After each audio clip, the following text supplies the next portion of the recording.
Yes, nuyu naa leen everybody. We are back here on the Penchi PDOIS. Uh, Let me just see rek to make sure ne everything mu ngi nekk nu war a demee mbiri fana fana rek so gotta make sure ne things are right as they are supposed to. Yes, we are live. Uh, just greetings again. It's another Thursday, and we're here to discuss DOI. Tey nag I'm supposed to have uh, a guest, and that's Dr. Asan Jallo. He lives here in the United States and is a member of the party.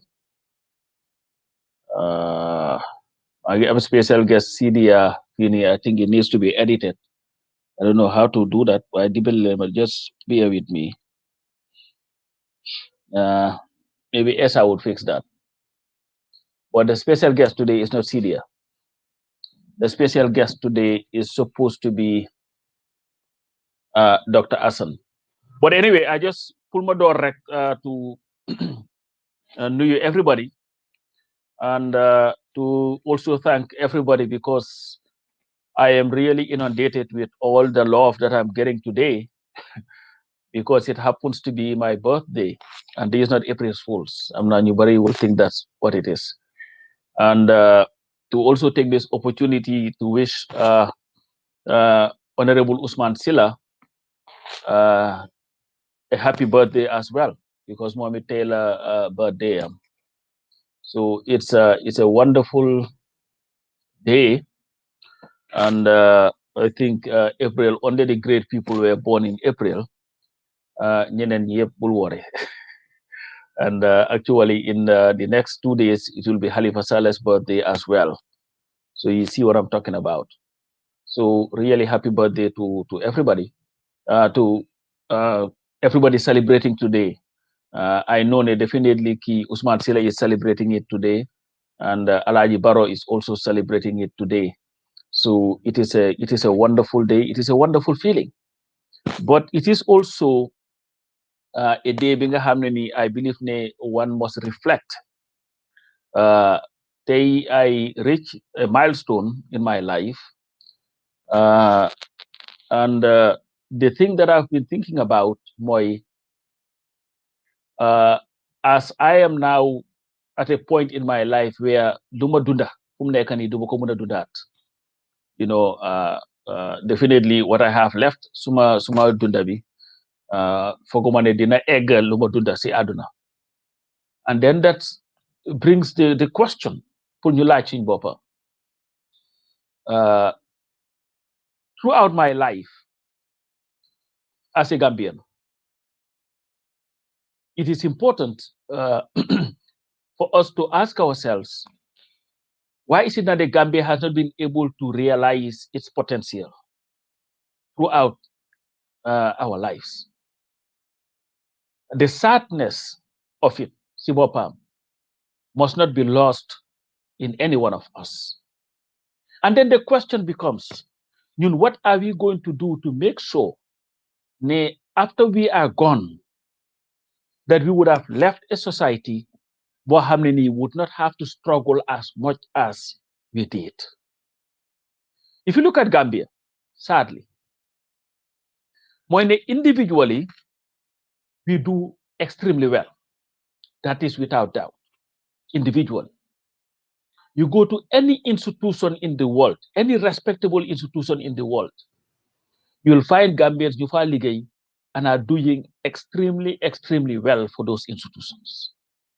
You've seen Gambians who do very well for themselves. But then the problem that we've always had, more transforming that individual success into a collective success for everybody. And then the question would become, land more responsible for that will happen and continue to happen. So if I can answering that question, then maybe we are going somewhere. And this is why this year is a very important time in our lives. because the fact of the matter, and I've said this here so many times, mooy Gambia amul jot, Gambia amul time,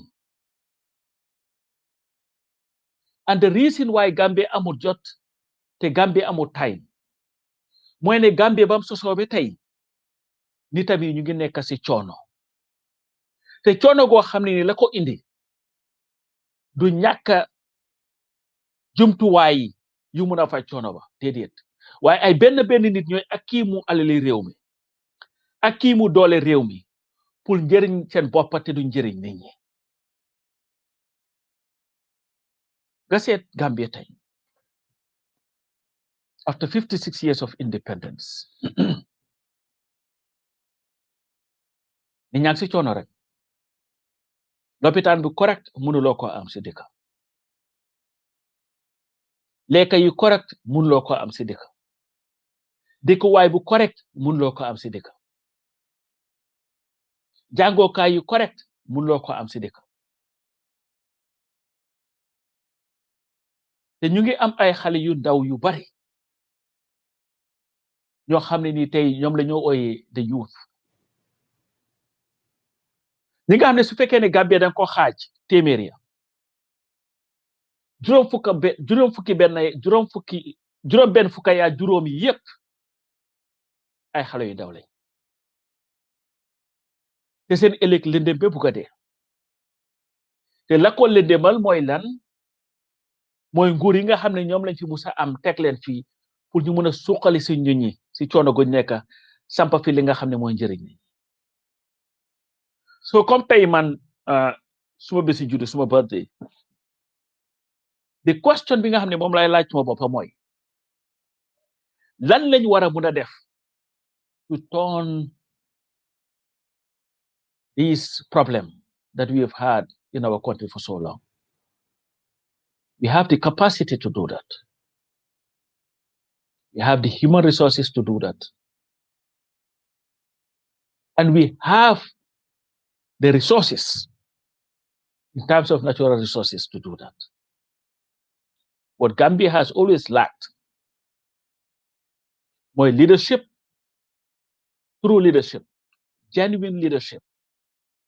Leadership that is there not for itself, but for the sake of the people. That's what Gambia needs. And that's what Gambia has lacked for so long. And this is why man, and so many of us have seen and realized and agreed to the fact that the only solution to Gambia's problem is the People's Democratic Organization for Independence and Socialism. And the reason for that, Moi, is a party that has continuously worked towards what benefits all and not what benefits a few. So as a result, the challenge bi nga xam ne moom ñu confront ñun ñëpp tey, especially ñi nga xam ne suma morom lañ ak ñu mag, mooy to make sure ne suñ demee ëllëg dinañ fi bàyyi Gambie goo xam ne nii dinañ njëriñ nit ñi su ko defee ñi nga xam ne ñoom lañ fi bàyyil Gambie boobu nañ ne suñ papa yi suñ maam yi suñ nijaay yi liggéeyoon nañ waaye so far li nga xam ne Gambie gi nga xam ne moo happen between 1965 to date feesul bodde, and it can get better. It should get better. And it must get better. For it to get better, though, you never have to be able to gis nga lu gaay di lee tame xam nga tame sooy tànn nguur da nga tame foog ñu tame suñ njiit ñi nga xam ne ñoo taxaw suñ kanam ne ñoo ñu bëgg a jiite foog ñu tame loolu tame leen seet ñi nga xam ne ñoo ñu doy te mun ñu jiite te mun a jagal suñu réew ñu ne ñii de ñoom la ñoo jël jox leen suñu nguur du mbiri caaxaan mënuñoo toog rek diw sàngam bu jóg rek ne maa bëgg a nekk seen président rek ñu enu ne ko kaay du dox du dem ngir li nga xam ne moo ëmb nguur dafa bari te li nga xam ne moo wéeri ci kaw nguur bari ngir njiiti réew warta mun a nelaw ba nekk ci jàmm feeg nitam yaa ngi ci coono ba pare ñu laaj suñ boppa leena sax li nga xam ne moom laa gis mu nekk su suñ réew yi te ñun xëj na apprécier tuñ ko ñun ñëpp ñu ngi nekk abroad man maa ngi dëkk Amérique fii kuñ jël tànn ne président nga 5 years 4 years sa président soo ci génnee soo ci duggee ci président bi ak kawar yu ñuul soo ci génnee bee jaaw nga ciy génne ngir liggéey bi nga xam ne moom la ñoo jànkuwanteel ñun nag ñu ñoo tànn moom dañoo dugg ak ratatooy génn seeg lax yu fu naka rëy dugal malnourished duga cee kolla yi nga xam ne ni kenn xam nu toll ngir su fekkee ne ñoom ñu ngi nekk comme du ko xalifa di waxee mooy arjana ci kaw suuf ñun ñu nekk ci àllaaxira ci kaw suuf so moo tax ñu ñoo elect we have to look at them not because of ñooma neex not because of xam naa ko bu ndax because of mun naa liggéeyal nit ñi because running a country is not a joke it must not be a joke because soo cegee tey nga ceg suñ dëkk yi in Africa for the most part and then in this instance look at Gambia every time funds are misappropriated whether mu dem ci poche nit mbaa ñu dugal ko fu mu warta dem it affects the Gambian people every time nit dem ci lopitaan bi kul wasin defa ngir munta am garab yi nga xam ne moom la war na use the responsibility should be on the leadership because ñoom la ñëpp jël seen lempo yi jeex naka dajale jox ko ne ko def ko li nga xam ne moo ñuy jëriñ every time xale dem school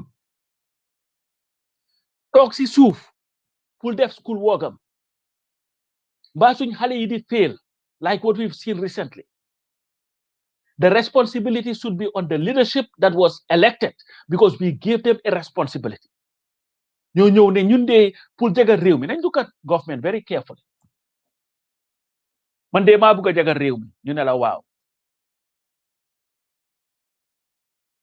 nga ñëw indi li ñoo ooyee budget ne man pour ma doxal agriculture lii ak lii ak lii ak lii laa soxla nga ñëw si néegi ndaw ñi néegi député yi sa penc réew ma ñu segg ko ne ko gannaaw loolu nga soxla ka ñu ne waaw bon nag dinañ la jox aleel kooku pour nga liggéey ko mu njëriñ nit ñi baa nga defal ko si misaal sax si léebaatu nga toog tey ne man de dépasse laa bëgg dama bëgg a tooga supa kanja ñu ne waaw supa kanja de ñu ne waaw supa bi loo ci bëgga mu ne dépasse maa laajte daal dinaa ci def eeli nag dinaa ci def sipa dinaa ci def karaab dinaa ci def lii yëpp ndawal gaa yëpp dina ci nekk nga jël aleel googu jox ko ne ko dépasse baa ngi nii da nga dégg wax ji de xam nga kooku lu mu la laaj mooy supa kanja bi wax la dépasse gi moom lan la soxla ak lan a tax mu soxla ko nga jox ko kooku ñëw toogal la supa kanja boo xam ne nii mu nga xorbet ba pare nekk suppi taati neen lan mooy nekk sa reaction to that and soo ko break it down basically that's how governance work suma ges bi ñëw na asan waaye xarama jeexal lii rek that's basic how governance work and that is ne when the government comes to the house the executive and ask for resources for anything, whether it is agriculture, whether it is healthcare, whether it is education, whether it is anything, it is because we have done a careful consideration. Look at all aspects of said work. Now we need this much money to be able to deliver the goods. So if you give them that much money to deliver the goods, then they are not serving you. And this is what we have to move away from, because the Gambia deserves more than we are getting. So like I said, Usman Silla, happy birthday to you. And I know, like you, Mota, you join hands to make sure at least we'll have a Gambia that is better than the Gambia that we've lived in for the past 56 years. And you know, our role as Gambians is to make sure we leave one that is, we have the wherewithal to do it. We have the intellect to do it. We've lacked the leadership that has the political will, the leadership that is interested in the advancement of the people, the leadership they would see nothing but people, the leadership that is not there to enrich itself, the leadership that is not there for political efficiency, but the leadership that is fully invested in the liberty and dignity of the people in your government. The DOI has those ideas. It is so that we have that leadership. As in Sumaneke, okay, move a little bit to your left. Yep, you're good. Okay, thank you. Yeah, you're good. So, and this is why today I'm bringing you Dr. Asan Jallo, PhD, CHE. How about CHE mean? So, do I explain? Yeah, absolutely. You know, Asan is a member of the party. He lives here in the United States of America. He's a finance guy. You listen to him, you get inspired. Dama ko déglu benn time wax rek ma ne ko yaay nekk suma guest the next time on Penchi PDOIS. And I think that by the time we are done here, you all will be extremely inspired. Why, Asan, welcome to Penchi PDOIS. Yeah, thank you for having me on the Penchi PDOIS, Coach. Yes, and if you can, just for the benefit of some listeners, and no, we'll just go in and out, so feel free Okay. who is Asan Jallo, your background in essay. It's not the TRRC, but the Penchi PDOIS. So you can just Yeah, give you're us, right. yes, Absolutely. I will first of all apologize because I had a tooth extraction last night. Oh my. So the viewers and the listeners would apologize with me. And sometimes I speak so fast, but if I go out of the rhythm, please call me back because sometimes the mind speaks better than the mouth. No, that's right. Basically, Asan Jallo is just a simple guy. He was born originally from the city of Light called Banjo, number 3 New Primate Street. Talking about my educational background, I did my primary education at Albion Primary School. My family moved to SL in the early 90s and adapted to a village life. Adapting to a village life was a little bit challenging for me, but I had never drifted away from independence and a sense of self. As you can see, I spent quite a large part of my youthful years growing up in SL through alternating between Banjul and SL from 1990 to 2007, which has now become my extended family's permanent home. I attended Brandon Secondary Technical School and then the Gambia High School, where I obtained both my GCE ordinary level and my GCE advanced levels, respectively. Currently, I'm pursuing my second doctorate degree in finance with the University of Wisconsin-Whitewater. I obtained an MBA in finance from the University of Wisconsin Parkside, a PhD in public economics from USTOP, Nicaragua. I also have a master's degree in business economics from Kampu, India, and also a master's in international business from Jaipur National University, India, a master's of commerce with a specialization in taxation from India, from the University of from Mahatma Gandhi University, India, and also a bachelor's degree in economics. Basically, that's what my educational background entails. Yeah, it looks like you spent your whole life studying.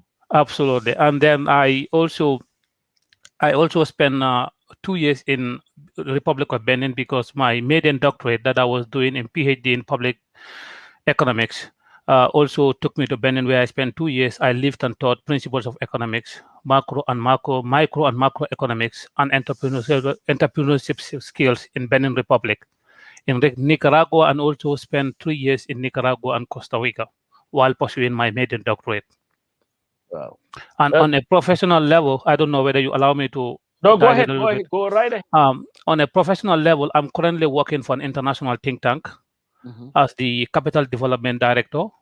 I'm also a document control management consultant for a technology company in the city of Madison, Wisconsin, on a contractual basis. On the side hustle, I'm a management consultant, researcher, and also a dissertation coach and a chair and a writer, providing professional dissertation writing services to quite a number of students across the globe, pursuing both academic and up to doctorate level.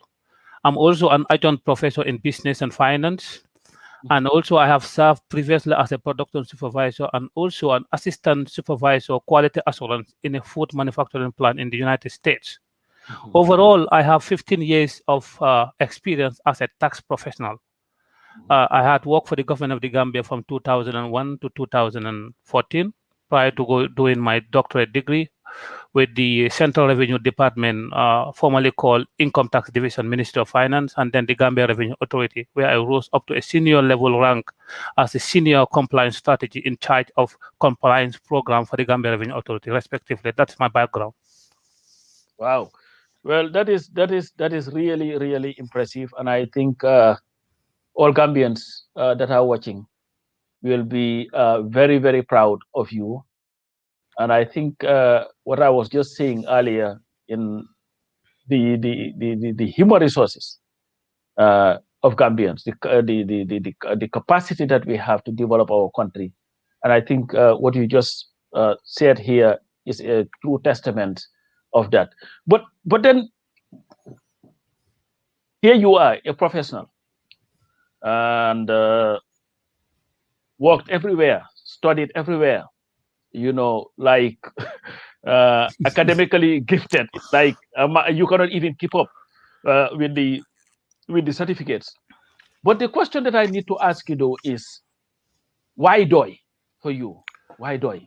Wow, that's a good question, Coach.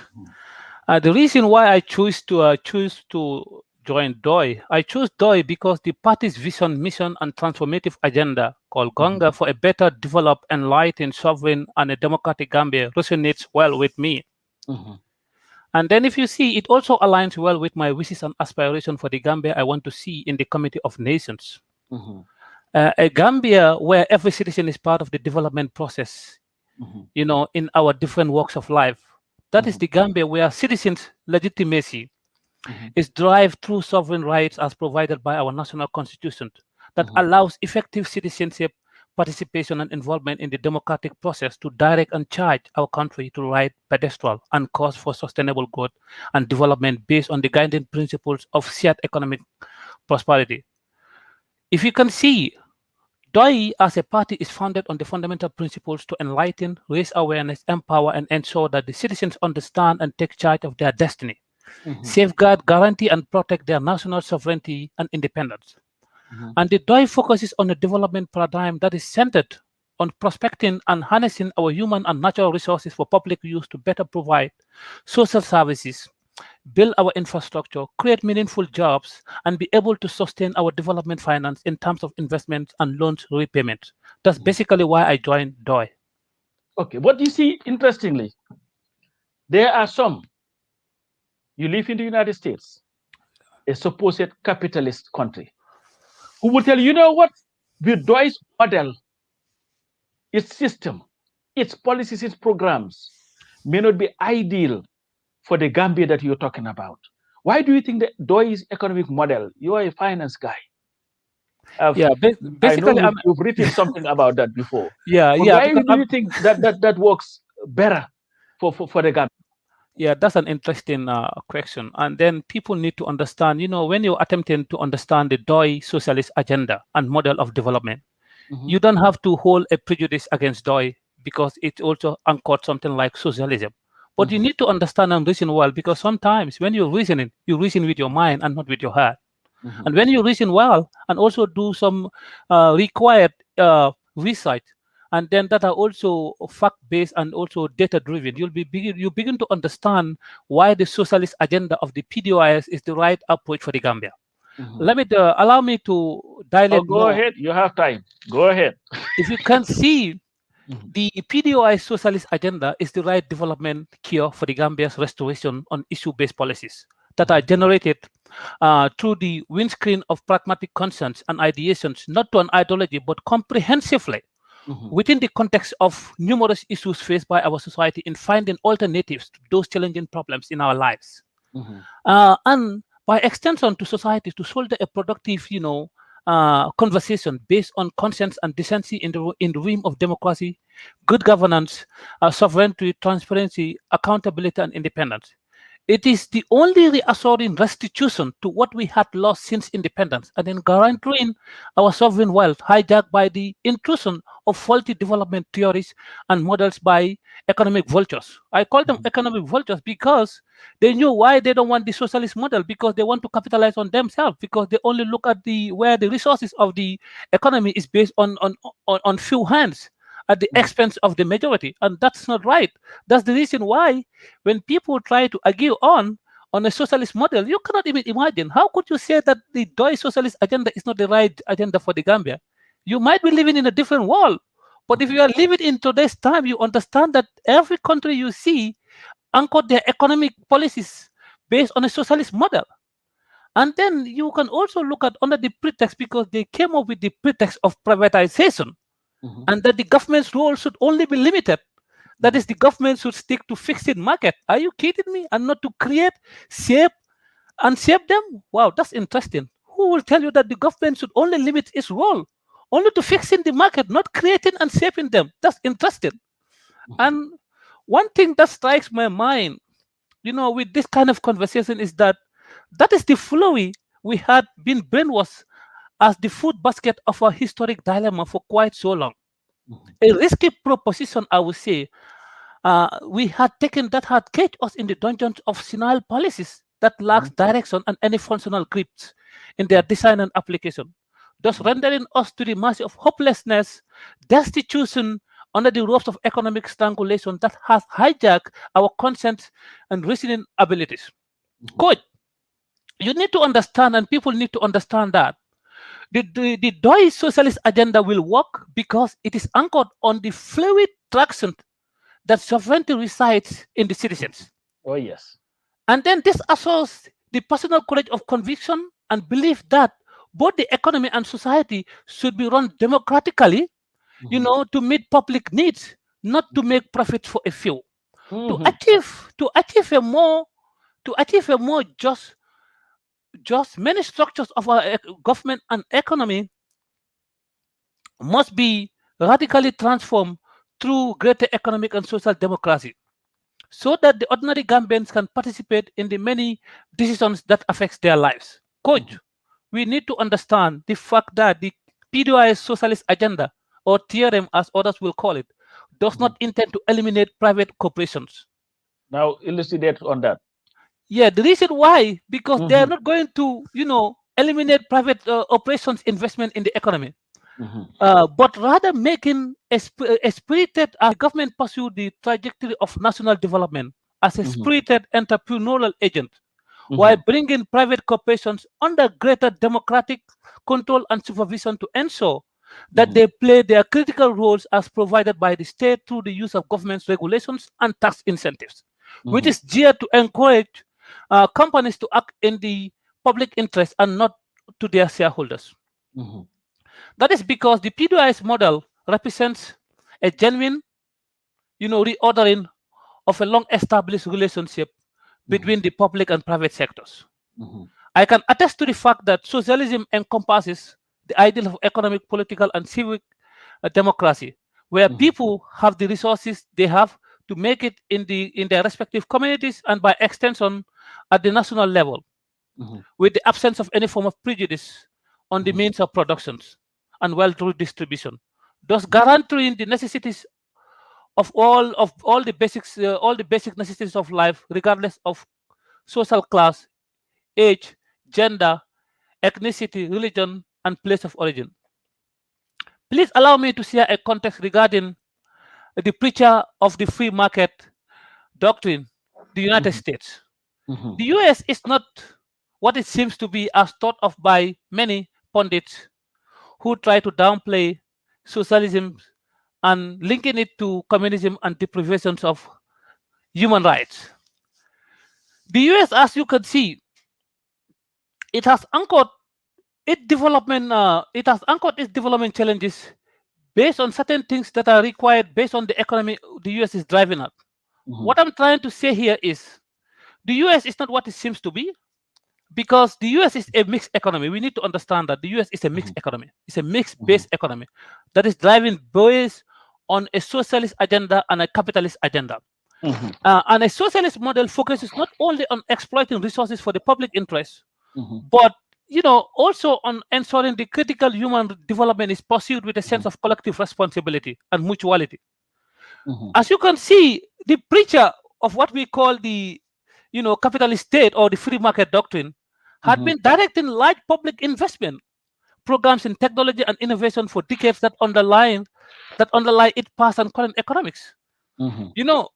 The private sector, as we call it, as the engine of growth, cannot also Mhm. invest in areas that are too high for them because they don't have the wherewithal, the resources to do that.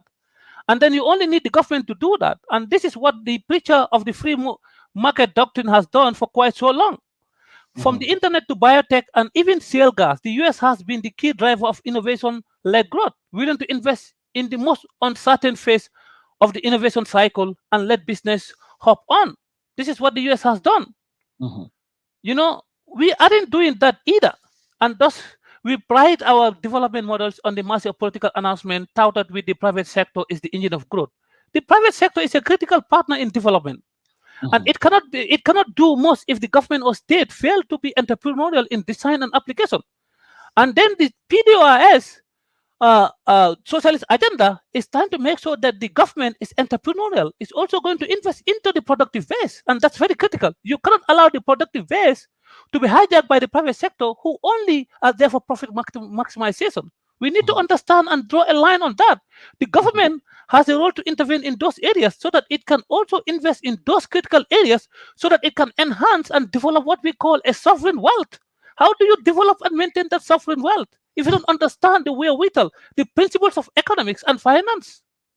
But you see, you're talking about, and that's very interesting when you talked about the United States and its policies, and like some people, maybe they are lacking of understanding of how economies world work. Sorry, in the world, would have this myopic. I want to say that, and then I don't want to be rude, but this Mhm. myopic view of these ideologies. They will look at the United States and they say, "Oh, it is a capitalist ideology." But they never take the time to study because Yeah, you look at it, because when you talk about government, in fact, investing, you look at the oil industry, you will think that it's one of the richest, the fossil fuel. The United States subsidizes the fossil fuel industries by almost 20 billion dollars a year to help them. You talk to the farmers, the farm subsidies, the amount of money that the government pumps Hmm. into to subsidize the farmers, is massive. And there are so many other institutions that are quote unquote private, but the United States government understands that it has to help them absolutely. because without them being like a solvent, Yeah, they would fold. When they absolutely. fold, the economy folds. We saw what happened here in 2008 when the market crashed, the economy crashed. It had to take the United States Treasury to inject resources into some of these institutions, mostly the car industry and all these things, to bring them back on their feet so that jobs would be kept, they would continue to operate, and they are solvent. So I just wanted to come there, but I'll allow you to continue because sometimes we confuse these things, and Yeah. I think that there is no system that is purely Capitalist. capitalist or purely socialist. What we have Absolutely. is mostly hybrid.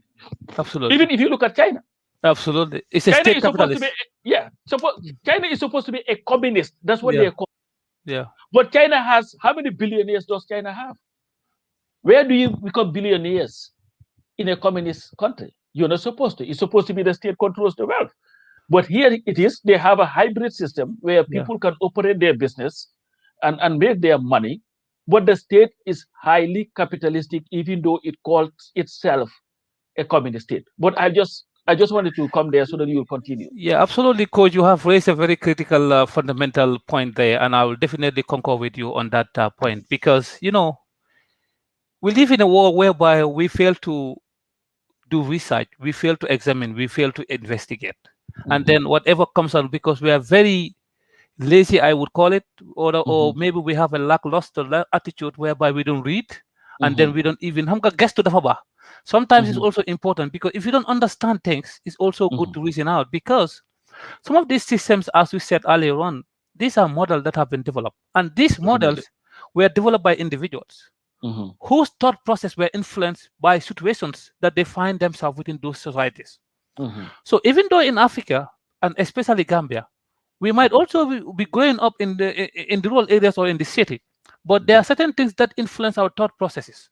And then sometimes, some of these some of these economics, when they make certain things, for us we take it verbatim and just accept as it is true. But definitely. sometimes that's the beauty of education. You go through and you critique and you look at certain things that they have developed at that particular time. It Mm-hmm, existed and it was good and it was influenced according to that cultural awareness. But mm-hmm, now things have changed and they have shaped, and mm-hmm, people need to understand from that perspective. And then mm-hmm, if we are unwilling to do the odd things and are trying to ensure to know better, we will mm-hmm. not be able to have and design a better economic model Definitely. because there is no economic model. Africa, we had an economic model before slavery, whether we Mm-hmm, like it or not. But things came and changed, and it takes and took shape. So, mm-hmm, notwithstanding, we can also buy in ideas from outside, from the West, and still now align it with our economic realities based on our definitely. needs and aspirations. That's how you develop a country. Definitely. Because you cannot be an island. You don't know it all. But the Mm-hmm, beauty of education allows us to explore certain things that are beyond the ordinary mind and the ordinary hearts. mm-hmm, But let me tell you something. We had been fooled and taken for a ride by our development partners, mm-hmm, whose intention is to desperately distance and distract us from pursuing our independence of thoughts mm-hmm, in directing and managing the affairs of our country. mm-hmm, Therefore, if you want to emulate the United States mm-hmm, model, we should do as the United States did, not as it says it did. mm-hmm. Because there's a two distinction: how they did it and how they say they did it. We need to Yes. understand. And a key Mm-hmm, part of this lesson should be mm-hmm, we need to learn how to organize, direct, and evaluate state investment so that we can be strategic, mm-hmm, flexible, and mission oriented. mm-hmm, Only in this way, with top minds, find it an honor to work for the government and not to be crowded out or to be plying on their ways to the private sector. mm-hmm, Because for so long, if you look at even in the early in 1979, when the oil crisis shocked the world, 1979, mm-hmm, Africa was affected badly. And mm-hmm. then they came in the early 80s and they also established the structural adjustment policies. Yep. Because they were trying to move us so that we wouldn't focus on our national development priorities. Because they will always tell you that what you are doing is not right. Hey, everything you see and everything that we have learned is the same thing. But Yes. it's only people who don't understand how the world works, and Definitely. they could be used and they could be fooled and used as fools. And we have passed that age. From We should. Mm-hmm, 1965 today, mm-hmm. more than 56 years. Are we thinking that Gambia should always depend on IMF and World Bank? No. And you see Why? you've raised something that is fundamental. This what do economic structural program or whatever they call it, the economic recovery program, the ERP, and it was said here by Usman Silla that it was a debt recovery program because what the IMF and the World Bank were interested in is to how to regain the debt that they had given us, and they didn't care whatever means that they were going to get it. So this is why they told us, you know what, you gotta privatize. Yeah. So the most flu solvent institutions that we had at that time, We like lost it. the GPMB and all these things. It I'm was telling a you. major employer of Gambians and was having enormous dividends. Absolutely. We were told, oh, sell it. Something that was bringing the Gambia about 100 million a year was sold for about 100 million. Mhm. They didn't care. They were like, just sell it. Okay. So we went and sell it to GCCI or whatever they were Yeah. called. Before they know it, the Gambia came and acted crazy. And what did they say? Okay, you know what? That's how it is. We are taking you to court. Yeah. So what they got when they had the judgment in their favor was like a billion times more than what they were sold. So like you said, we've been listening to the West. Listen, we live in a global world. This is an interdependent world. We need each other. But we should also be able to use our capacities. Like you said, we cannot be lazy to study situations and understand what people are trying to do and do things that would give us pay dividend and not just do things because somebody told us that's what they did. Like you said, there is a difference between United States telling us what they did and United States us knowing what they actually do, Did because they will tell you, absolutely. they will not going to Absolutely. tell you everything. But Absolutely. like, I just wanted to come there so that you can. But Yeah. what I also wanted us to delve into Yeah. is, if you look at the Gambia, you worked at customs. Yeah. This is now they call it GRA. I think that's what GRA. it Yeah. is called GRA. now. Gambia Revenue Authority. Yeah. Yeah. With all this economic distress that they have, I think they are tasked with at least collecting what $1 billion is a month. And they come and they say, oh, you know what? We've surpassed the goal that was placed. But then at the end of the day, our people continue to live in abject poverty. Wealth is being generated, how they know, but it's not trickling down to the people. To the people. Absolutely. Yes. So Yeah. how do we break this vicious circle of just milking the people and then leaving them to hang dry? Yeah. On the state of the economy, we Mm-hmm, understand that the economy is the driver of the Gambia itself, and then the economy is not doing bad to that extent, even mm-hmm, though because sometimes in number mm-hmm, terms it's not doing mm-hmm, bad, but it doesn't trickle down or in the lives and livelihood of people. And mm-hmm, then I'm not impressed only by number terms, but I'm also impressed by how do you translate and also make so many people, moving them out of poverty and then trying to enhance their life so that they can be better off, so that they can be at the middle level or advanced, or they can be millionaires. Um, yeah. Anyway, we have to thank those who are managing our fiscus. Our fiscus management. It's a difficult process. I have been there because I spent more than 15 years, as a tax expert. mm-hmm, Um, and I know what it takes. It's really it's a Herculean task to do. mm-hmm, They are good people. They're sacrificing, some of them, and they continue to render the country amidst the financial challenges and distress in mm-hmm, these unprecedented times, having to balance the budget and compromise on spending to keep the economy going, mm-hmm, despite vitiating spending principles on economic management for a resource constrained country like the Gambia. But notwithstanding, we have to say it as it is. mm-hmm, The economy of the Gambia is in tatters. We are mm-hmm. crawling with one leg while holding on the beggarly balls, asking for handouts to survive. I like that. Yeah, because and that is because this is partly because we had failed to apply and give credence to the austerity measures Mm-hmm, that should hold there when the economy needed it most. mm-hmm, As you have stated, something like customs, being tasked and then ensuring that they deliver every month like a billion. mm-hmm. You don't do that. When you do that, that means like you are forcing people on certain things that they cannot do, Mhm, because there are certain things, that mechanisms that you should put in place, mhm. so that if they are able to collect that, but how do you also reduce the tax rate, and so Yes. that you can broaden the tax net? Mhm, Those are fundamental pillars that needs to be done, so that the Gambian, because we understand it's a tax-based economy, mhm. we cannot move from one level to another as at now, because we are not a manufacturing economy.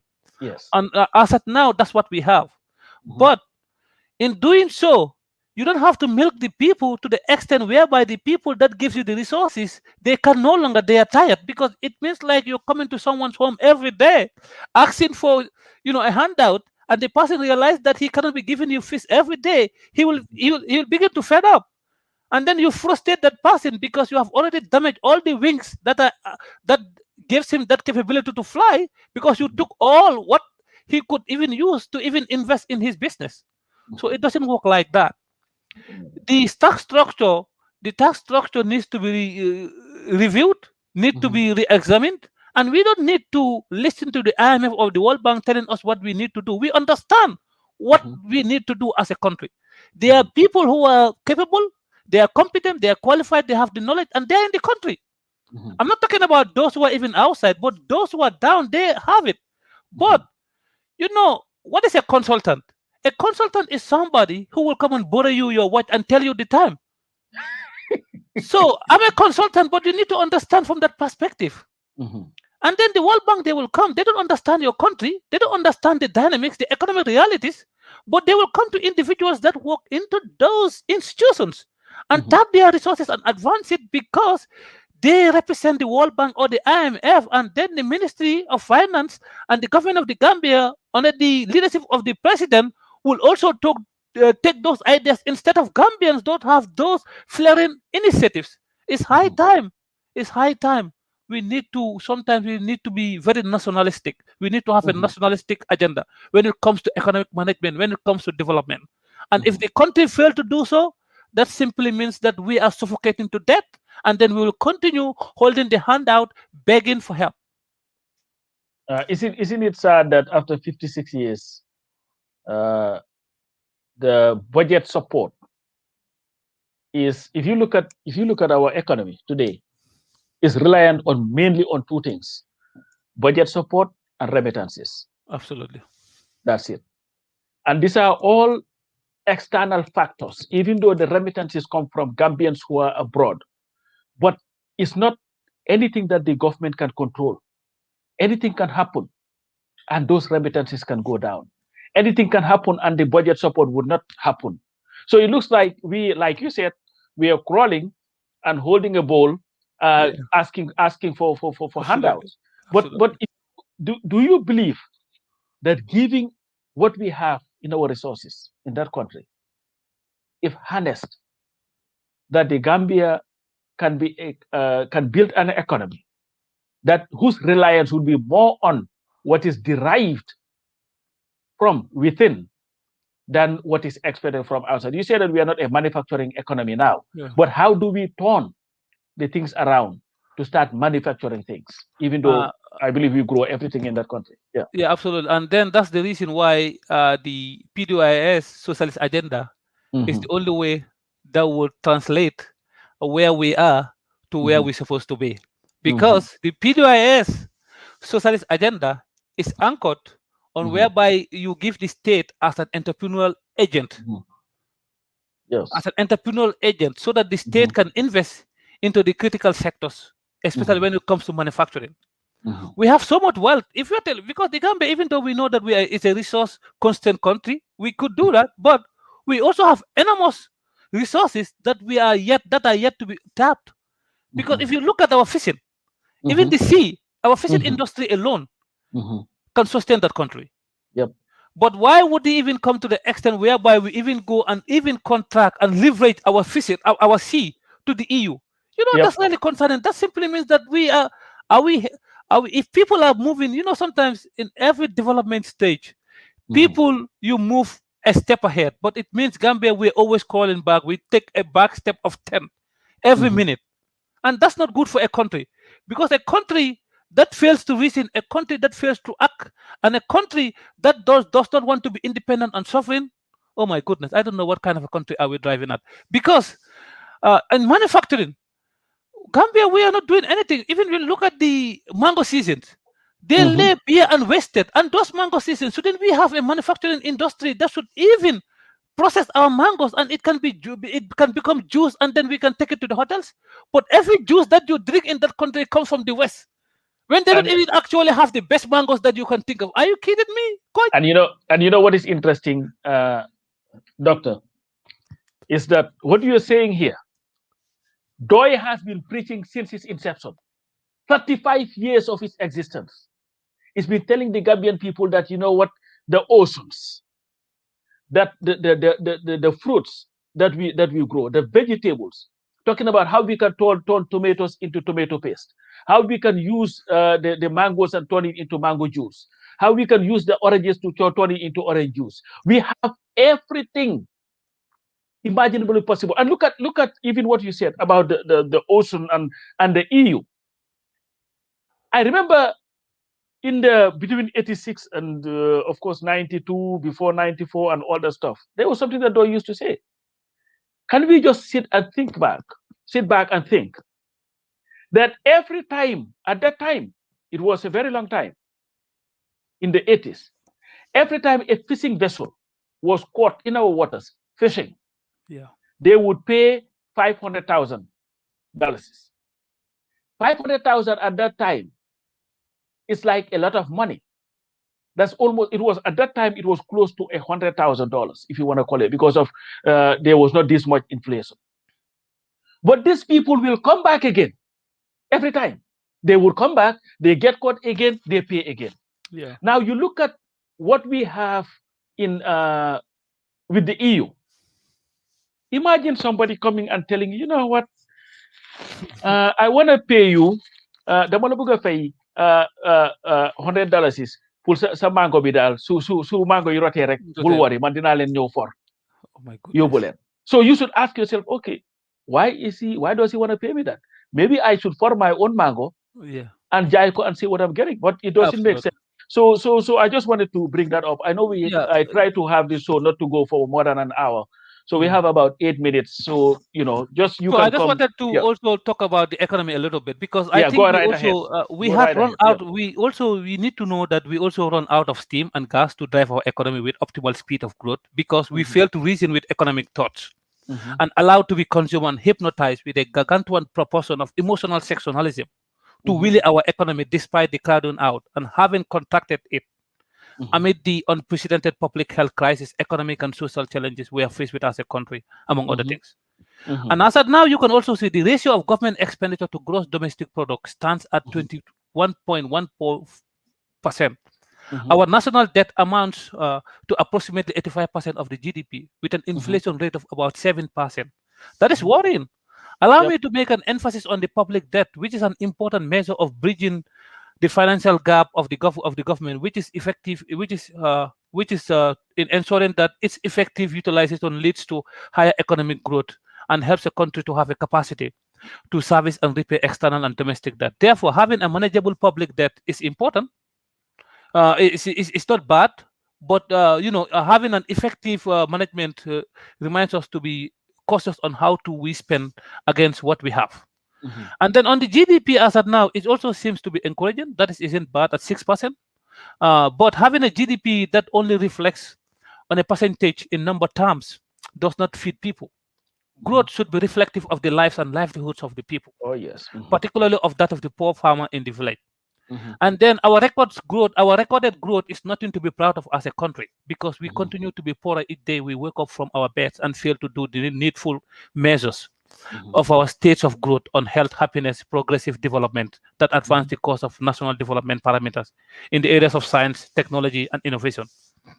Remember that a country's poverty is mainly attributed to its high level of unemployment, and currently a shocking 8.9% of the Gambian citizens are unemployed, which is significantly greater than even 6.3% of the United States. That's concerning for a developing country like the Gambia.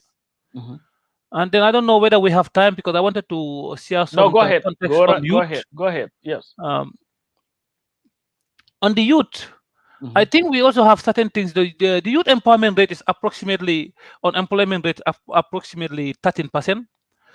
That is alarming for a small country like the Gambia. This exposing our youth to the tortures of life with no options but to embark on the dangerous and perilous journey across the Mediterranean to reach Europe for reasons which includes lack of opportunities at home. That's concerning for a country. And to strive for greener pastures because our education system has failed to develop and impact the required and critical skills that are required, lifelong skills that are required for youth to have, because we have to redesign our education system. And then we need to harness our country's youth dividend. We have a youth dividend, but you need to harness it and not to stifle their progressive repositioning with the notion that they are the cream of a society. That is a lame reassurance. Telling the youth that you are the cream of a society is a lame reassurance. Why I make an emphasis on that is that we must not be pleased with political rhetorics. We need to go beyond that, because educating and supporting our youth is the best way to invest in a prosperous future for our youth. The Gambia has a long way to go, and the PDOIS is the only political party. Is the only political party that has the required wherewithal, that has the required mindsets, the required knowledge that can also transform the Gambia to where it's supposed to be.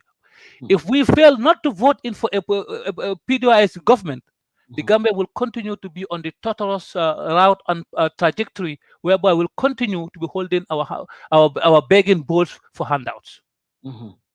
Definitely. And I thank you so very much. This is a very enlightening discussion, and I know the opportunity will present itself again where we'll continue to have these conversations. For some people, this is the first time they are meeting you, and we are glad that somebody of your caliber, of intellect and experience, has decided to join the party that I believe is the only solution to Gambia's problems. Because, like you said, the wherewithal is very, very important. Absolutely. Because you may have the know-how, you may have everything, but if you do not have the wherewithal to make sure that you will work towards the development of the people, it means nothing. Absolutely. And that is where you will have a government or a leadership that will put the interest of the people before its very own. And the Doi leadership has consistently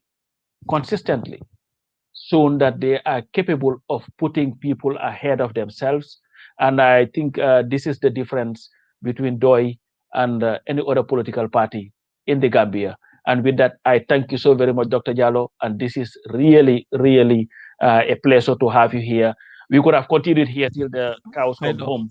Absolutely. But there is a reason why I always want the show to end in an hour, because to give people the chance to be able to watch it again, to be able reflect. to At least so. But thank you, Dr. Jallo, and I am really amazed and I am inspired, not just because you are a member of DOI, but because you are a Gambian. Thank you, Coach. And with people like you and your capabilities, your intellect, the Gambia definitely can go places, and we should make sure it goes places. Yeah, I'm also proud, Coach, also, joining the PDOIS, putting politics aside, but everybody should even understand the history of the people that have founded PDOIS, because those people, we call them Talibe Yalas, and I'm also a Talibe. Because if you look at that, those people, they are not even obsessed with any kind of title. They're not obsessed with any type of material thing. But they have been there sacrificing, and for ages, they have been raising the issues of awareness and empowering people. That tells you what these people are. They are not interested to occupy those positions. They want a transformative change, a change that will benefit all Gambians. And then the PDOIS is the only platform and the political party that has the base, that has the right policies, that has the people with the capabilities, with also the right frame of mind. You talk to any individual. And when I joined, and I've been following you for quite so long, but I've been following, and I knew your stance when it comes to Gambian development. You people you have sacrificed a lot. As at now, you could even retire in your bed and say, no, you know what, I am tired of. But because you love the country, because you have that nationalistic feeling still, whatever happens, people will be out there, throwing all kind of shade and stones, but notwithstanding, because you have that pragmatic mindset, because you prepared, because you are not only interested in getting something. What you are interested is to help Gambians to be where they're supposed to be, at the at the guiding light, at the shining light, and at the end of the tunnel there is hope. And then I see a Gambia, a progress Gambia, and I see a better Gambia with PDOIS. And I also want to make sure that this is going to be the maiden edition of our show. I'll be there, out there, at any given time I'm called upon to share my perspectives in different angles. And I'm really glad and also happy, having you. And I really appreciate everything. And I say thank you very much. Thank you so very much, guys. Thank you, Dr. Jallo. Thank you to everybody who has left his time to join us again. Happy birthday to my birthday mates, especially Honorable Usman Silla. We are now old people. Our job now is to make sure that we at least get the Gambia where it needs to go, the promised land, so that the Dr. Jalos and all these wonderful Gambians would be able to take charge of this nation and at least usher in a Gambia of liberty, dignity, and prosperity. With that, thank you guys so very much. Thank you. All right, man.